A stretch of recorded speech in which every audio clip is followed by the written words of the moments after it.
বাঁচিয়েছিল দিদিমণি। বিধি রে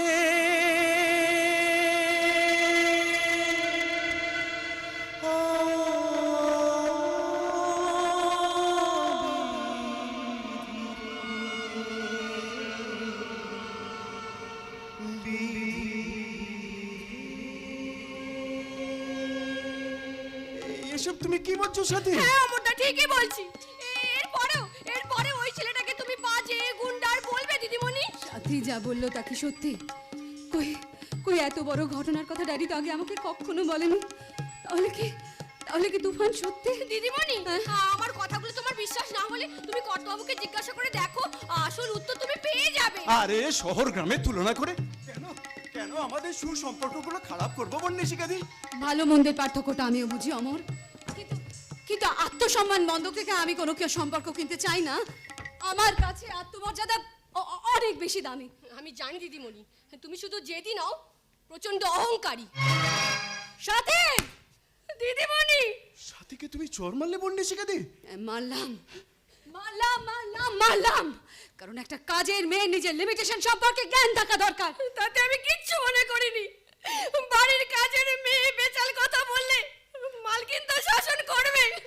সাথে সাথে যাস না মারতে চাইনি আমি তোকে, শাসন করার জন্য নয়, বিশ্বাস কর। কিন্তু তোরা তো জানিস উত্তেজনার মুহূর্তে আমার মাথার ভেতরটা যে কি হয় আমি নিজেকে স্থির রাখতে পারি না। সেটা আমরা বুঝি গো বন্যশিকাদি, সেটা আমরা বুঝি। এক অব্যক্ত যন্ত্রণা তোমাকে ভেতরে ভেতরে কুড়ে কুড়ে খায়। তোমাদেরকে কি করে বোঝাই? সেই মুহূর্তে আমি আমার নিজের কাছে কতখানি অসহায়, কতখানি একা। তুমি কতবার সেই কষ্টের কথা বলতে গিয়ে থেমে গেছো, নীরবে চোখের জল লুকিয়েছো। চোখের জলগুলোকে বুকের মধ্যে জমিয়ে রেখেছি রে। সবাই ভাবে এই বন্যশিখা ব্যানার্জির জীবনটা বোধহয় কত সুখে, কিন্তু শুধুমাত্র আমি জানি যে আমার জীবনটা আসলে সুখে থাকার অভিনয়। কি বললে তুমি? যে আমাকে জন্ম দিয়েছিল আমি তাকে কখনো দেখিনি জানো। জন্মের পর থেকে ড্যাডির আদরে মানুষ, টাকা পয়সা আভিজাত্য যা যা যা কিছু চেয়েছি সব পেয়েছি। শুধুমাত্র একটাই অভাব, আমার মনের ভেতরটা না কুড়ে কুড়ে খায়। মমতাময়ী মায়ের আঁচল যে কি জিনিস তা এখনো এই বন্যশিখা ব্যানার্জি বুঝতেই পারলো না। তাই তো নিঝুম নিশুতির হাতে সবাই যখন ঘুমিয়ে পড়ে তখন আমি আমার চোখের সামনে স্পষ্ট দেখতে পাই জানো, স্পষ্ট দেখতে পাই লাল টিপ পড়া আমার মায়ের মুখ, আমার মায়ের আঁচল। জীবন গেছে চলে আমাদের 20 বছরের পার। তখন আবার যদি দেখা হয় তোমার আমার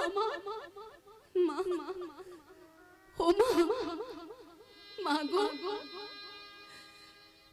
যখন থাকি একা ঘরে, মাকে আমার মনে পড়ে, মাকে মনে পড়ে, আমার মাকে মনে পড়ে, আকুল হয়ে খুঁজে বেড়াই পাই না কোথাও মাকে। মন পাখি তুই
বাবা। দিদিমণি,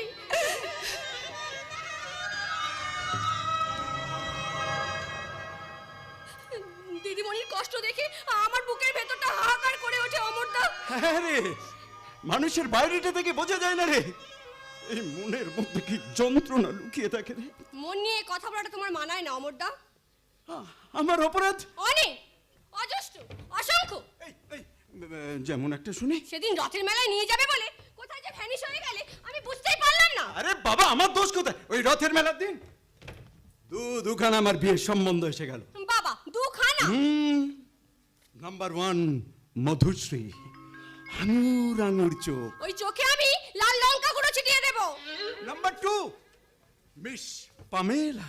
দেব কি দেবে? দেব কি দেবে? মুখে নোড়া জ্বালা দেব। পামেলা, আমি করব ঝামেলা। এই, এই, এ কি বলে? মঞ্চুরির মামলা। ধ্যাৎ, তুমি আমাকে খুব ভালোবাসো তাই না অমরদা? সাথী, এই সাথী, এই ভালোবাসি, ভালোবেসেছি, ভালোবাসবো, অমর, ভালোবাসি তোমায় আমি, চিরদিন বাসবো ভালো, ভালোবাসি তোমায় আমি, চিরদিন বাসবো ভালো। ধীরে ধীরে তোমার মনে, ধীরে ধীরে তোমার মনে জ্বালাবো প্রেমের আলো, ভালোবাসি তোমায় আমি, চিরদিন বাসবো ভালো।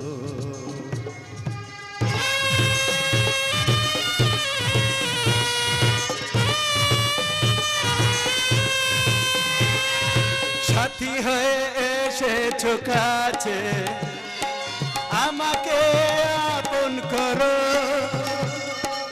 তোমাকে সুখী করে আমিও সুখী হব। দুটি মন হলো একাকার, দুটি মন হলো একাকার, এ জীবন তোমারই হলো, এ জীবন তোমারই হলো। লা লা লা লা লা লা লা।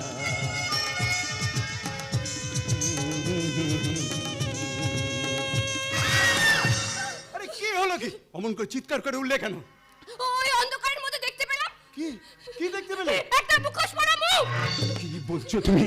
তুমি বিশ্বাস করো, এর আগে আমি অনেকবার দেখেছি। ব্যানার্জি বিলায় মুখোশ পরা মুখ? আমার খুব ভয় করছে অমর। কোনো ভয় নেই, কোনো ভয় নেই, এই তো আমি আছি। আর তাছাড়া সবার উপরে আছে আমার দাদা অগ্নিশ্বর চ্যাটার্জি। অগ্নিশ্বর চ্যাটার্জি যে তোমার দাদা, সেটা ভাবতে আমার কষ্ট হয় অমরদা। এই আজ হঠাৎ কথা কেন বলছো সাথী? বলছি তার কারণ আছে। তুমি জেনে রাখো, তোমার দাদার চরিত্র মোটেও ভালো নয়। সাথী! হ্যাঁ, আমার সব কথা শুনে ভাই হয়ে তোমার খারাপ লাগবে জানি, কিন্তু এরকম চরিত্রহীন লম্পট দাদার বিরুদ্ধে তোমার এবার প্রতিবাদ করা উচিত, তীব্র প্রতিবাদ।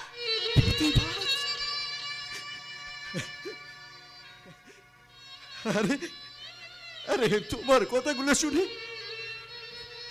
আজ আমার কথা বলার ভাষা হারিয়ে গেছে সাথী। হ্যাঁ, যে মানুষটা আমাকে ছোটবেলা থেকে কোলে পিঠে করে মানুষ করেছে, আমাকে লেখাপড়া শিখিয়েছে, যে মানুষটাকে আমি দেবতার আসনে বসিয়েছি, সেই আমার দাদা অগ্নিশ্বর চ্যাটার্জির চরিত্রহীন।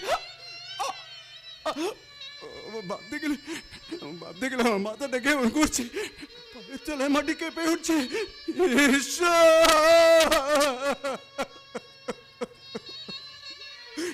তুমি বলে দাও ঈশ্বর, তুমি বলে দাও, এখন আমি কি করব, কি করা উচিত?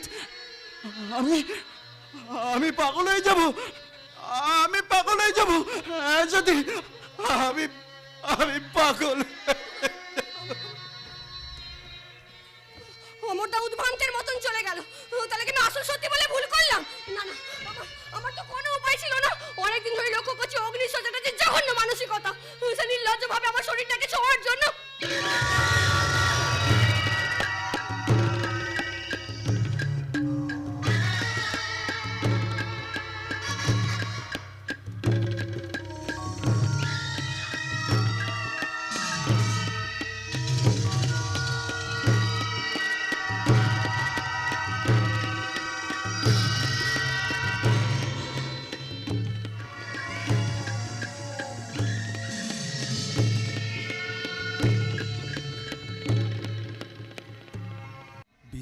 জীর্ণ দুপারে অসংখ্য মানুষে হাহাকার শুনে নিঃশব্দে নীরবে ও গঙ্গা তুমি ও গঙ্গা বইছো কেন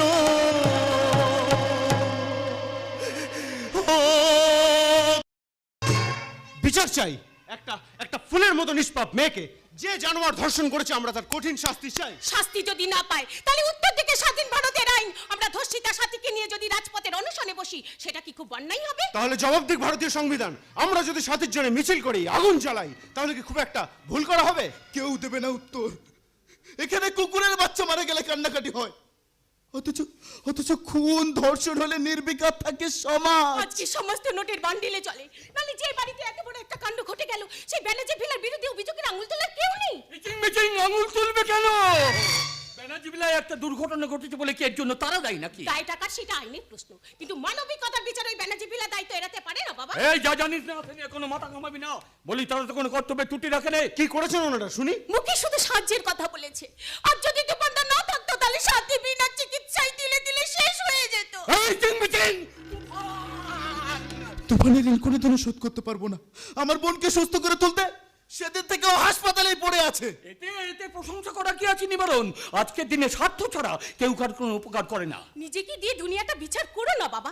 তুফানদার মতন ভালো ছেলে নিন্দা করলে মানুষ তোমাকে খারাপ ভাববে। খারাপ ভাবলেও উচিত কথাগুলো আমি মুখের উপর বলতে ভালোবাসি প্রিয়া।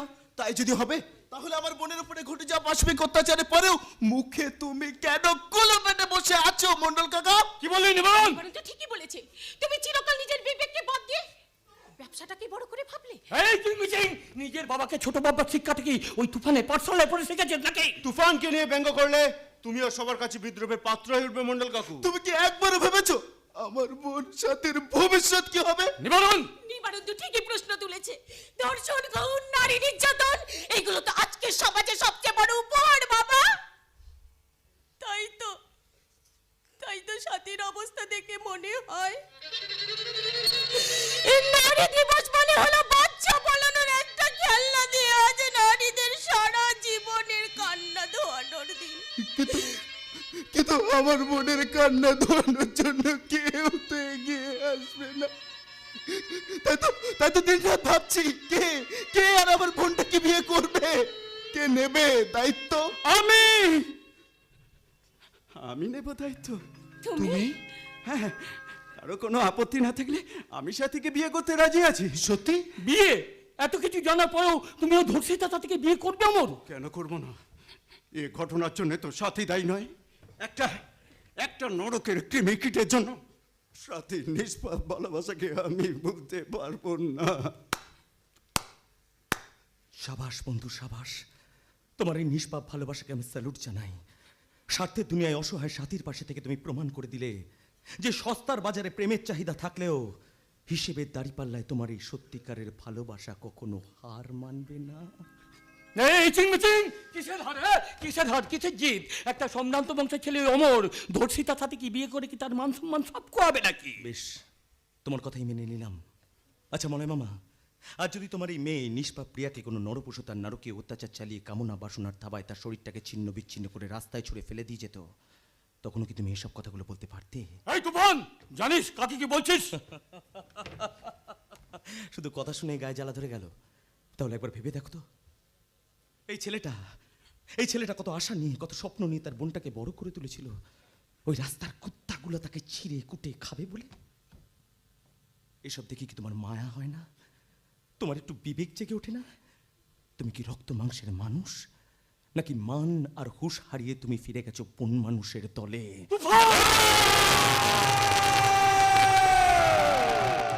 তোমার মতো ব্যবসাদার দালালরা ঘটা করে ভারত মাতা, ধরিত্রী মাতা, গঙ্গা মাতা, গো মাতা, দুর্গা মাতা, কালী মাতা, সীতা মাইয়ার পূজা করে যাও, অথচ যে